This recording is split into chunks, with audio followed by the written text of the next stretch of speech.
It's a great privilege to be here with you, Yehudah, Mirsky, Joe Wolfson. I think what's quite special about this conversation and this opportunity, it is the 13th Yahrzeit of Rav Amital, and you and I, as both people who came from outside of Israel, from the diaspora, to Israel, met Rav Amital here at quite different stages. You met him first in 1978. The fall of 1978. I met him first in 2004, and seeing him at different junctures in his life, nevertheless, he had a huge impact on us. You worked in the State Department, you were at Harvard Divinity School, you're a professor of Judaic Studies and Israel Studies at Brandeis, and now live in Yerushalayim. I have spent time in the UK, the US, and now have the huge zchut of leading the new Amital Center at the Yeshiva.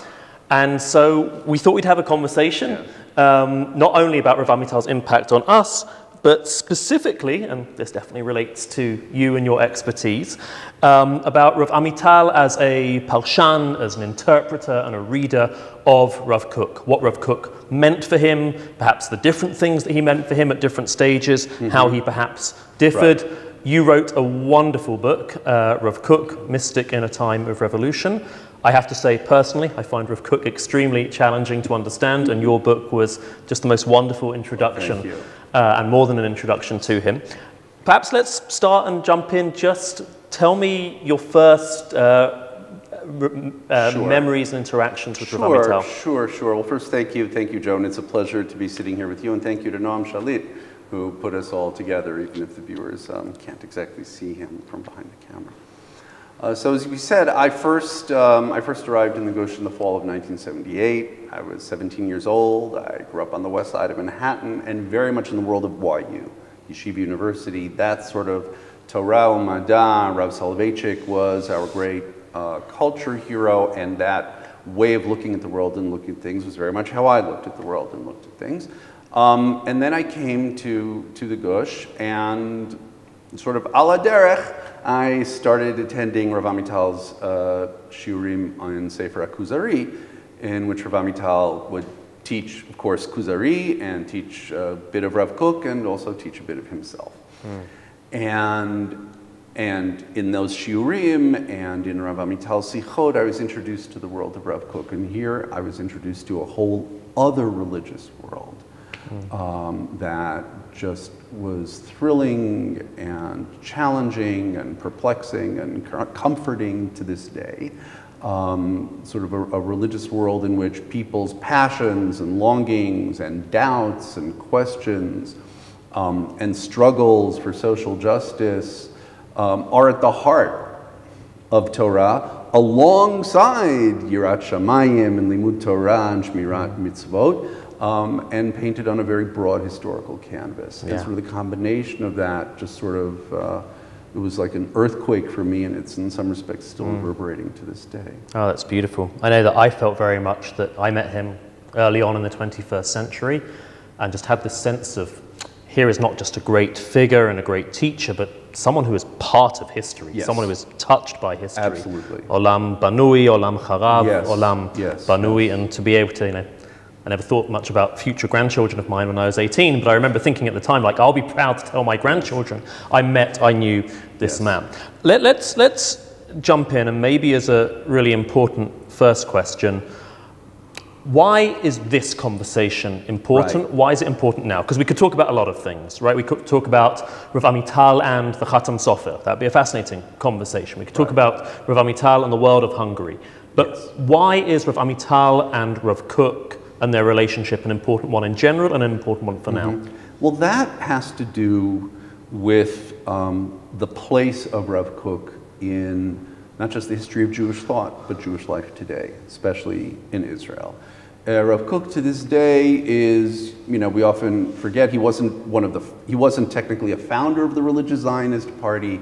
His relationship with the political parties of religious Zionism is always very complicated, but he's still the foundational thinker of religious Zionism, even though his thought encompasses far much more than any one political program. Now, as the foundational thinker, of religious Zionism to this day, and religious Zionism is a very important player, to put it mildly. And to an extent, even if you're not a Rav Kook person, you're responding to Rav Kook. You're responding to Rav Kook. It's so interesting when you read quote-unquote secular, secular because Rav Kook challenges the very terms religion and secular as we know them. When you read all sorts of secular philosophers, thinkers, Israeli public intellectuals, sooner or later they deal with Rav Kook because he raises at the most tectonic level fundamental questions about the relationship between religion and morality and Zionism and Jewish history and Jewish universalism and Jewish nationalism and so forth. If we look at, Rav Kook has had immense influence in so many ways, and there's different schools of interpretation of Rav Kook that have become really important in religious Zionism, and through Rav Kook, religious Zionism has become empowered tremendously in Israeli politics. And the significance of Rav Kook isn't just sort of like the theology and the ideas, the doctrine, it's that he distinctively and almost alone, perhaps, among modern Jewish thinkers, certainly, those coming from the Beit Midrash of Torah and Mitzvot, offered, so to speak, a theory of modernity and Jewish history and the place of the Jewish national revival in modern and world history, and so to speak, seemed to crack the code of modern history and politics. And so that's why the fights over who inherited the code book are so vital. Interesting. Okay, so Rav Kook clearly still matters today, and it's worth just situating ourselves. Rav Kook passed away in 1935. 1935. So we're nearly 90 years away from that, and many of his writings are from decades before that. So we're 100 years past. So he still matters today. But he still matters. Why does Rav Amital and Rav Kook matter? So if we take a look at the latter-day disciples of Rav Kook to the present, you essentially see three schools, so to speak. One is that represented probably as the mainstream, for better or worse, and speaking in all sorts of generalities that if I were at a proper academic conference would of course be immediately qualified to smithereens. People who are disciples of Rav Yehudah Kook, disciples and successors of Rav Yehudah Kook, Rav Kook's son. Merkaz Harav. Merkaz Harav, sort of, people who, see like a geula process in motion, a redemptive process in motion, one that can be discernible, one whose historic stages can be seen. Practical, concrete, right here, right now. And also still working alongside secular Zionism, and sort of in political terms, you'd say like a kind of republicanism. That Israeli society is this collection of different groups, and we sort of come together to arrive at the common good, and of course, and religious Zionism thinks that it has sort of an inside track. Then you have... Fair to say that's probably the best known... Right, the best known mainstream, when we think by and large of Tzionut Datit today, and it's odd because the term Tzionut Datit has encompassed so much in the course of its history. One of my students at Brandeis, Ido Chaklai, recently finished a dissertation on left-wing Tzionim Datim, Hapoel HaMizrahi, the religious Zionist workers' movements of decades ago. Okay, so that's the first. So that's first. Then we have the Chardalim. Charedim Leumim, whose leader is, of course, Tzvi Tau, who himself was taken in by Rav Amital and his family when he himself was a young refugee. And the Chardalim, if so to speak, they stick with the aspect of Rav Kook's teaching, which they regard as the true element of the teaching, of course, as there is a divine process of redemption. We know exactly where it's going, and also Chilonim must stay Chilonim, and Datiyim have to stay Datiyim, and the lines have to be very clear. So either you learn in Kollel or you do full army service. Rav Kook is very much affirming the project of Jewish nationalism, but he's also argues for deep dialogue and engagement with other cultures, other religions, literature, philosophy, all that sort of thing. Okay. And the Chardal camp essentially adopts the Haredi stance, the contemporary Haredi stance towards, let's call it secular general Western culture, literature, philosophy, etc. But sticks with a very strong and highly defined and very self-assured sense of Jewish nationalism and destiny. And Geula. And then you have... I'm guessing we're going to get to our third group So the now. third group is essentially, and numerically, frankly, it is the smallest, I would suppose, in many ways, though, and that's how Rav Amital interprets Rav Kook. And, you know, Rav Kook's corpus is vast and capacious, and not, as you mentioned, it's hard. Often when people say, gee, I have such a hard time understanding Rav Kook, you know, you should go easy on we have to go easy on ourselves. I have a hard time with him too, and it's because he wasn't writing for us, he was writing for himself, right? Most of Rav Kook's key theological writings were his journals where he was working things out, and sometimes he's writing systematically, other times he's not, writing in this own poetic idiom that he's creating, which is part of what's thrilling about his writing.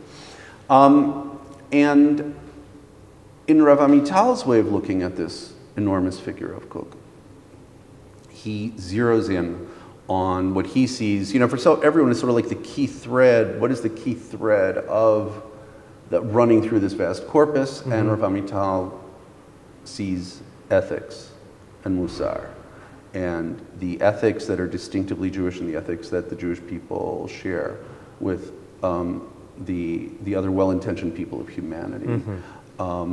And he sees Jewish nationalism through that light. Indeed, maybe it's a nice way to start with, how did Rav Amital, when he was still Yehudah Klein, growing up in Grossverdijn, in interwar Hungary, Romania, depending on where you were sitting when the borders were always being redrawn, how did he discover Rav Kook? I'd love to see that. Maybe just before we do that, let me just, if I can feedback what I just heard to sort of like answer succinctly in a sentence, why does this conversation matter today? Oh, please.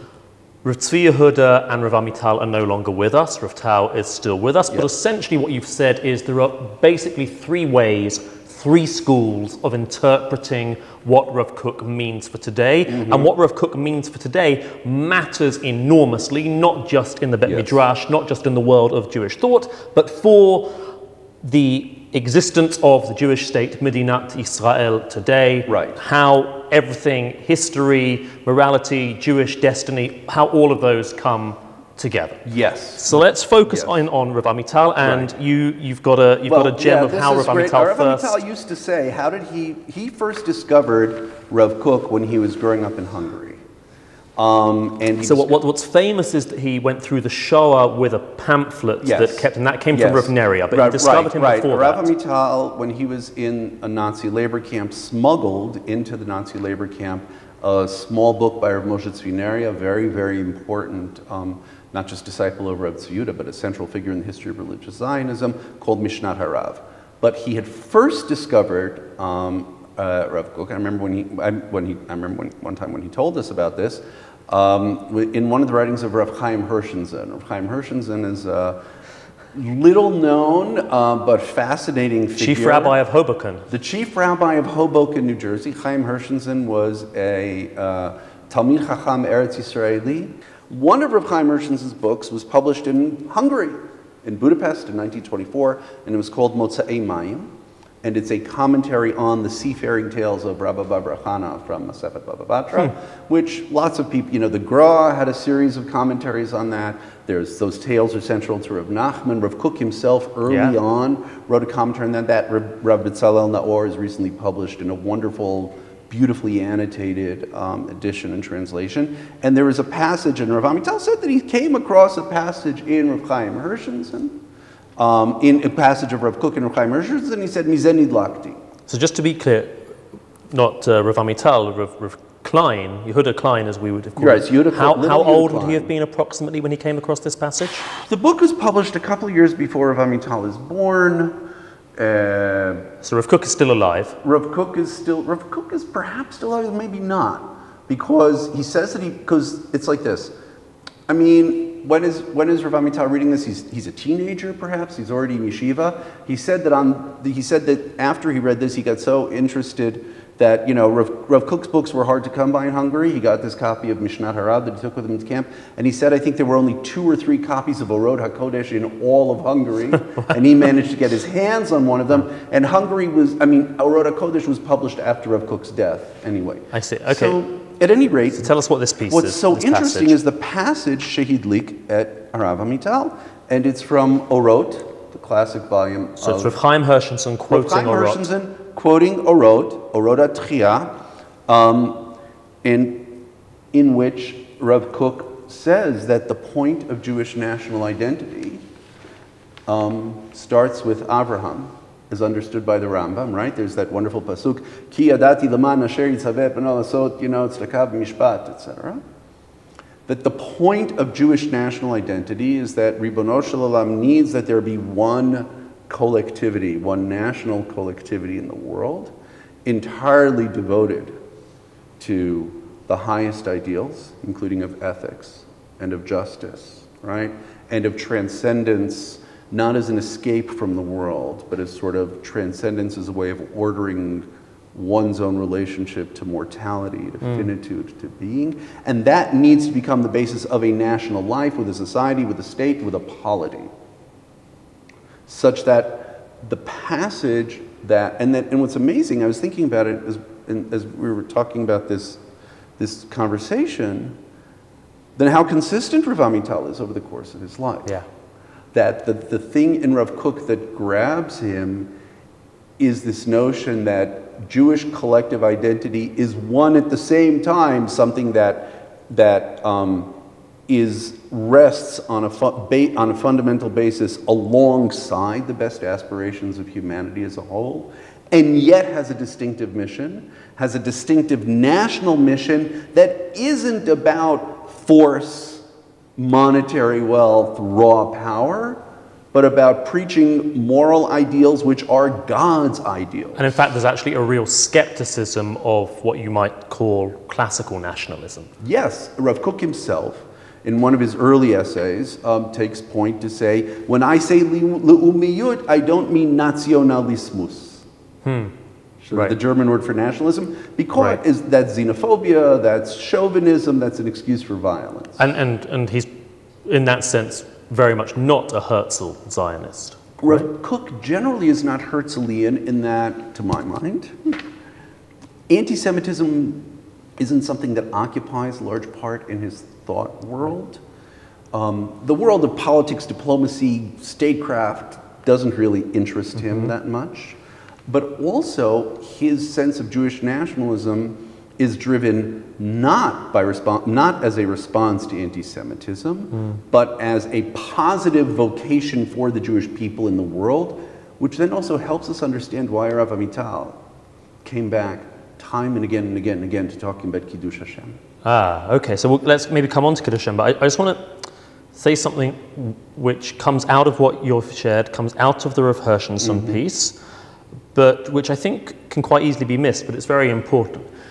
If we're sitting back and thinking, in what ways did Rav Kook influence Rav Amital? Well, we might write some bullet points, and I could imagine that one bullet point would be Jewish national destiny, Geula process, that sort of thing, number one.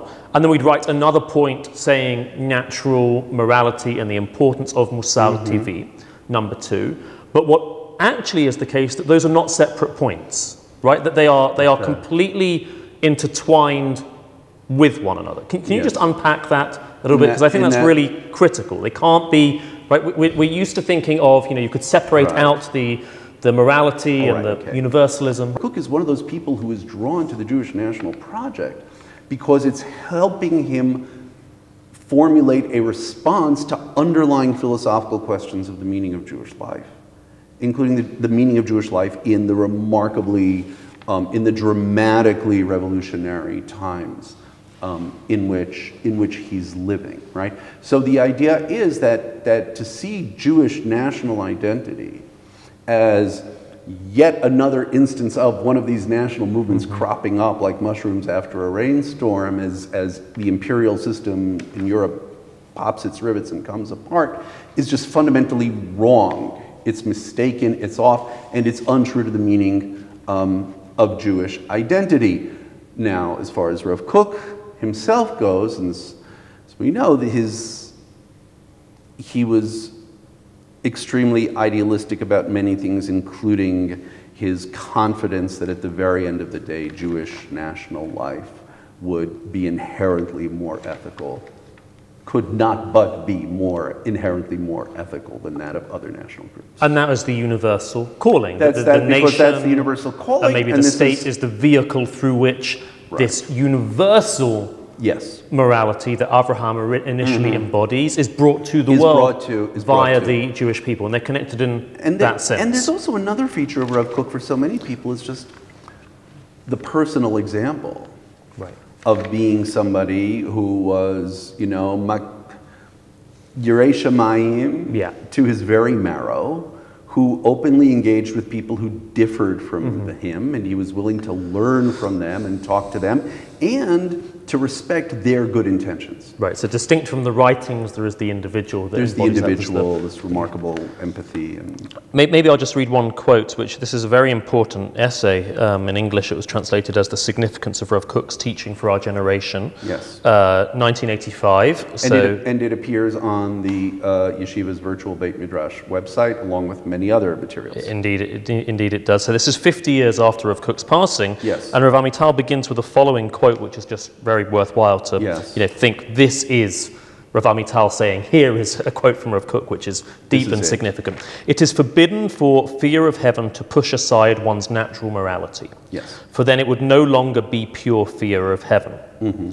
The sign by which one can recognize pure fear of heaven is when the natural morality which is rooted in a person's honest nature ascends through their fear of heaven to higher levels than it would have attained without it. But if there should be a fear of heaven such that without its influence of morality, life would tend to function better. In other words, things would be better if we didn't have a focus on morality. Whereas with its influence, that actualizing power would diminish. Right. Such a fear of heaven is invalid. Right. So that quote, I think it's beautiful, and it's beautiful, and it's powerful. It's also, you see Rav Kook reworking medieval. Rav Kook is a great Kabbalist, but he's also profoundly indebted to the heritage of medieval Jewish philosophy. And especially in Rav Kook's early writings, you see how deeply engrossed he is in the Rambam, in Moreh Nebuchim, in Sefer Akedat Yitzchak, these really important medieval Jewish thinkers who were believers in what we refer to as natural law, right? That there is a universal morality accessible to all human beings through their minds. So coming back to the three distinct ways of reading Rav Kook, that quote functions very well as sort of summarizing in brief, in a sense, a key theme that Rav Amital takes from Rav Kook. It's the natural morality is this absolute, and also it's that natural morality is both the condition and the essence of the Jewish national project. So now, if I can, in a sense, we've talked about these ideas in the abstract. Let's bring it down to sort of concrete history, the life of Rav Amital, because Rav Amital, as anyone who knows him, lived history and went through different stages, and certainly his thought developed over time. So we've talked a little bit about Hungary and the Shoah, but now that we're once in Israel, and Rav Amital is not just an educator, but a Rosh Yeshiva and a Rosh Yeshivat Hesder, in the 1970s, say, what is Rav Kook for Rav Amital? So in here, Kalman Neumann, there's this wonderful book, L'Agdiil, that collects the Sichot of Rav Amital and Rav Lichtenstein on Yom Ha'atzmaut and Yom Yerushalayim, and wonderfully done and edited by Kalman Neumann, who has been a dear friend ever since we were in yeshiva together. And Kalman makes this wonderful point. Rav Amital very much, it's not like Rav Amital doesn't talk about Reshit Tzmichat Gulatenu and that sort of thing, right? It's not that he doesn't speak about... Just in case anyone doesn't get the phrase, that Medinat Yisrael, the state of Israel, is the beginning of national redemption, the Messianic era. That there is a larger historical process here that is ultimately the result of divine providence that has brought about this thing that we see, this state, this society, and so on, with its ups and downs and so forth. And especially in the early years of the state, Rav Amital very vigorously argues for that. And the people he's trying to speak to in those years, the 50s, the 60s, early 70s, is very much the Haredi world. Right. I'm convinced. Don't accept that reading of...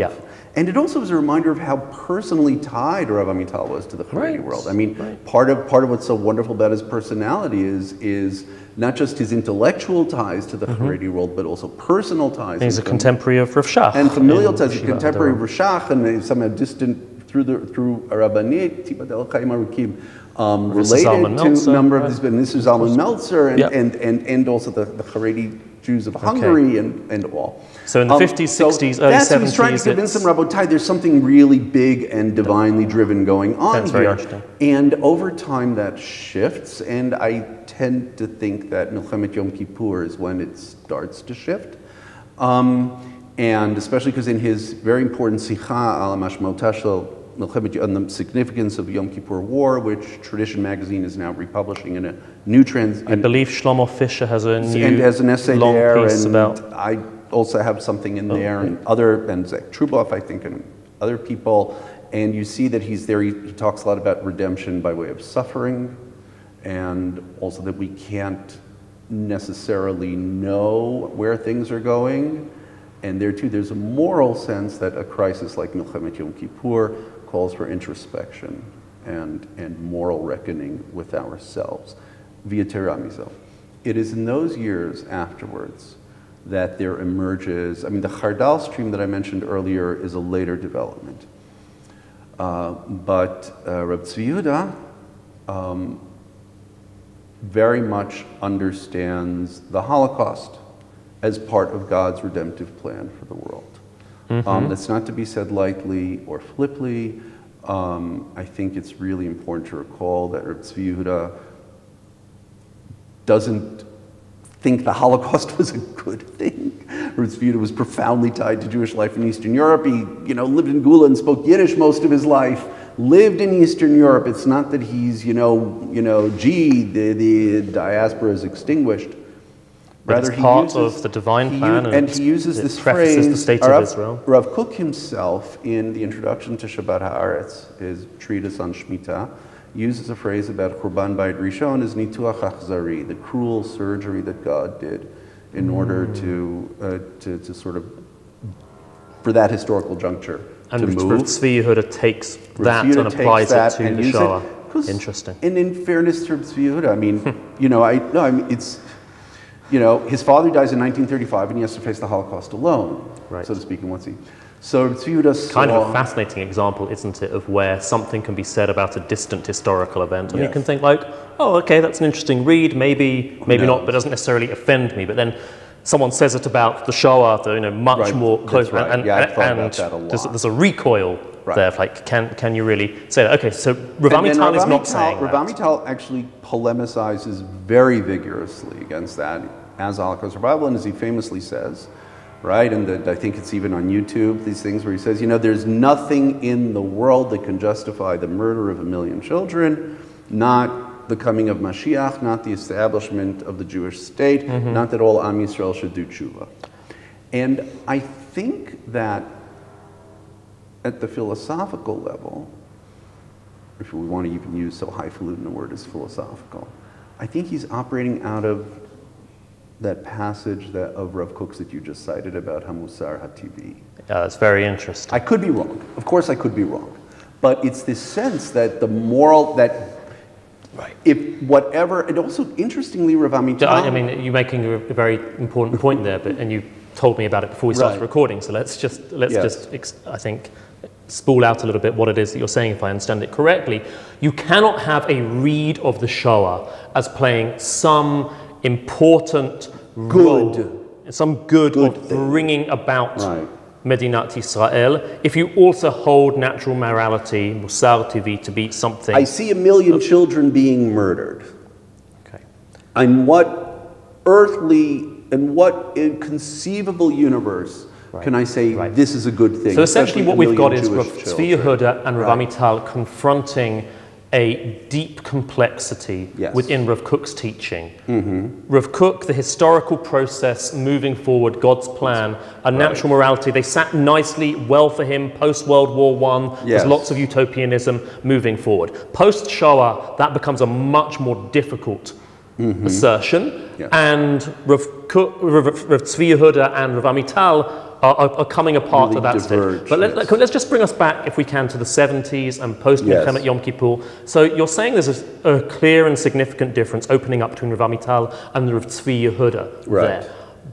But Rav Amital, leave aside the Shoah for a second. At that point, 73, 75, if I'm not wrong, it's still very much the historical process God is moving forward. Yes, right?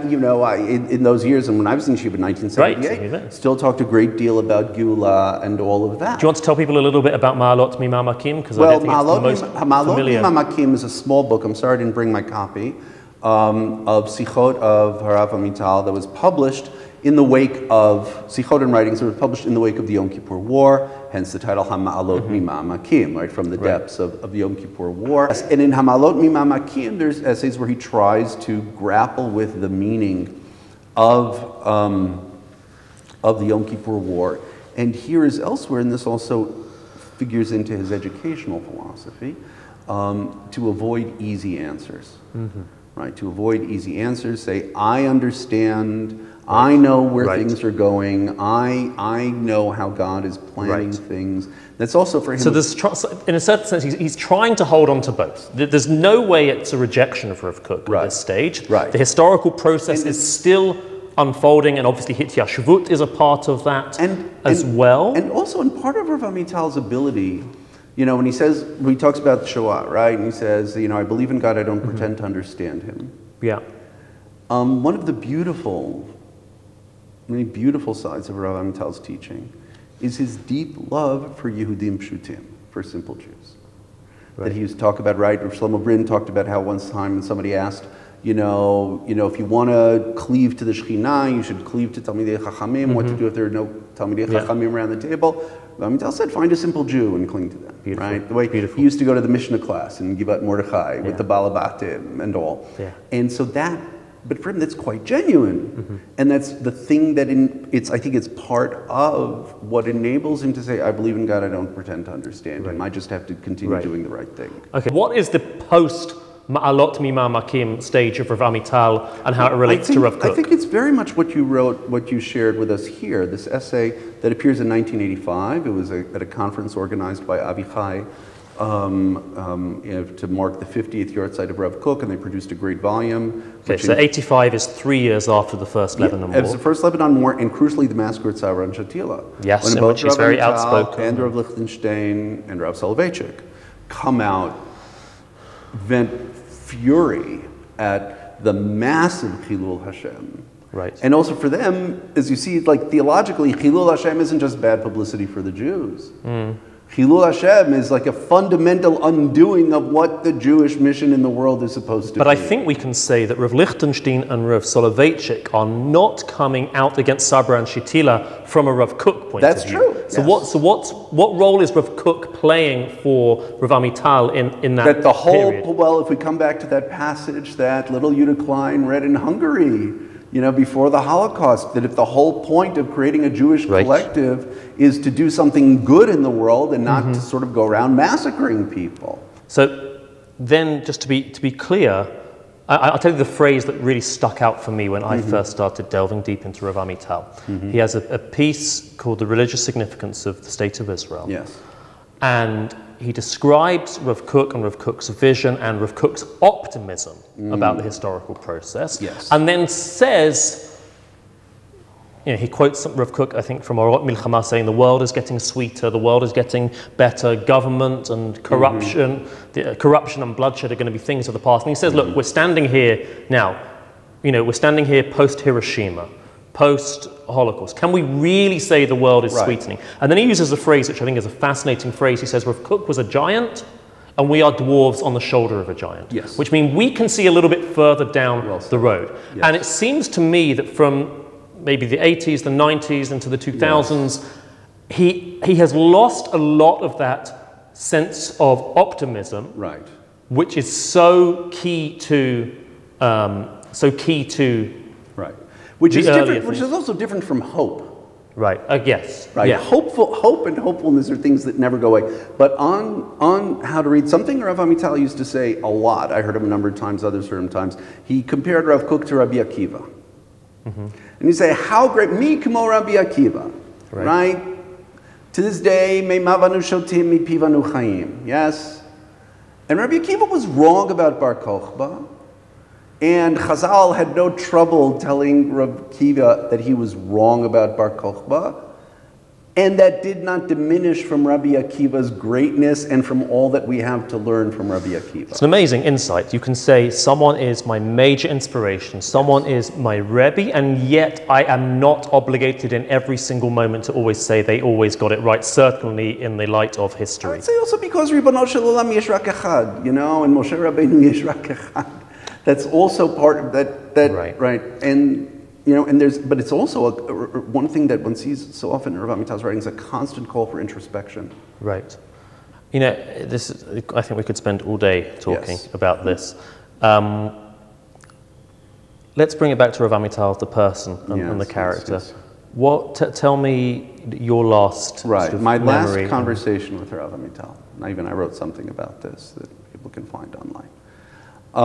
So towards the end of his life, Rav Amital was in declining health, and for the last year or two, Shabbat morning services would be held in his apartment on Rehov Shachal in Givat Mordechai. And we lived a bit of a ways away, but I went periodically, and one time when I was there, Shlomo Ben asked me please to stick around and talk with him a little bit. And the end was in the air.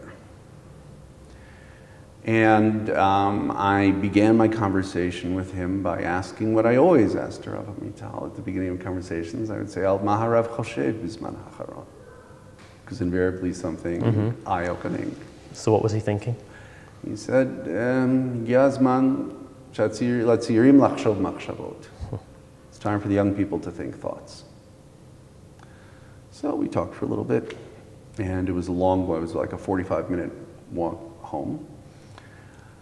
And I had time to think, and I was reeling the whole way because I understood in some sense he was saying goodbye.